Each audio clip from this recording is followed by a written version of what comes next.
Hi, my name is Sydney. If you're watching this, that means you're at the presentation right now. Hello! Anyway, I'm here to talk about pollution, specifically light pollution and its effects on sea turtles and birds. I have a couple of videos just to give you guys an idea. They're very well done, very professional, not done in a dorm room. You'll see them in a minute. But I wanted to preface how growing the issues with light pollution are. It's not as well known because it's light. How damaging can it be?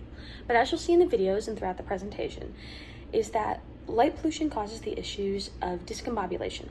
For example, in birds. Birds have an internal compass mechanism that helps them get from place to place, and they use celestial bodies. Stars, the sun, which is a star, the moon, and in some cases they use the horizon. But when you add bright lights, for the main example I'm going to be using is a lighthouse, it discombobulates them. There are ways to fix this, and we'll get into that. And similar things can be said about sea turtles. Sea turtles have been growing and growing in just how everyone's looking at them more, because obviously people know about how they're going really extinct recently and they're endangered because of plastic and oil pollution, but there's also the issue of light pollution. Turtles have a lot of predators, hence the reason that they try to nest at night. But the issue with the predators is that there's some unknown predators, us, and our lights. When turtles nest at nighttime, they try to avoid non-brightly lit areas, but if you live in a coastal area or a downtown beach like I do, you know that's impossible. Street lights are always on, restaurants, pharmacies, stores, they always are just emitting light after light after light. So turtles get confused. Even though you would think that they know that the moon's behind them, it's not really how they work. So they lay their eggs, and then they look up to the moon, and instead of seeing the moon, they see some artificial bright light flashing advertisements of some kind. And then they go towards it, and then typically they die in car crashes is the biggest one. And same that happens to hatchlings. They are brand new and they know they have to follow the moon. It's an internal, programmed thing like DNA. But they are looking towards bright lights. They're going towards the brightest light they have, which is going to be the street lights. It's going to outbeat the moon. And in those cases, they usually die to car crashes as well. And it is very unfortunate. But that is what I'm here to show you guys, just so there can be some more education on it. I have a couple of videos I'll show you, and then I'll go into explaining what they are, what's going on. Yeah. Hey guys, I'm a tortoise, but I'm going to be talking to you about sea turtles. So, common problems with sea turtles and artificial lights, especially when it comes to right when the turtles are nesting and right when they're hatching, is that they like to go towards the moon. That's how their way to get home. But when you have the bright lights, they kind of get distracted and they think that's the moon instead. And then they go towards it and then they get hit by a car. But there is a way to solve this, and that is blue light. And why is blue light important? We'll get into that at the end of this. But here are the videos just to give you guys a visual idea of what's going on. Sea turtles lay their eggs on beaches and use the moon to get home.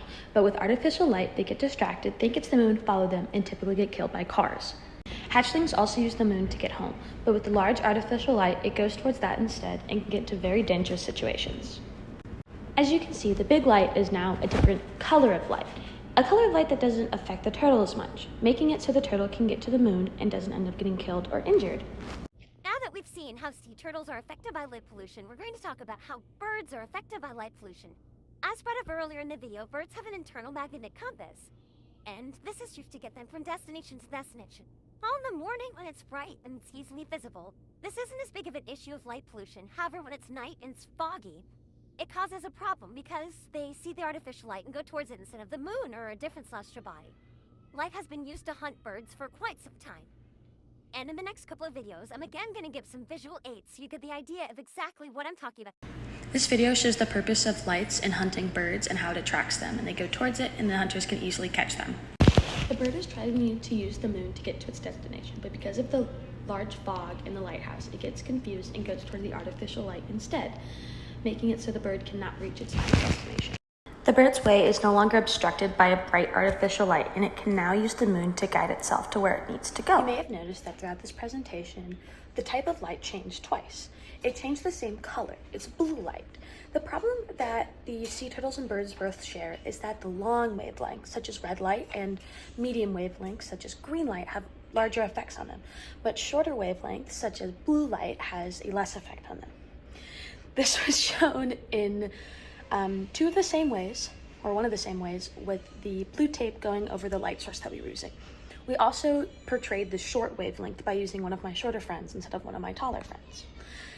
If we were to start using shorter wavelength lights for our artificial light, the effects it would have on our wildlife would go down greatly, especially on birds and sea turtles, because that's the light that draws them in the most. So, in conclusion, if you guys didn't pick this up already, light pollution affects our sea turtles and birds and other marine life heavily. It has fatal consequences. But by using different kinds of light and spreading more awareness, we can bring the numbers of their deaths down and bring the numbers of them up. I hope you guys enjoyed the presentation. It was very professional, not made in a dorm. Thanks.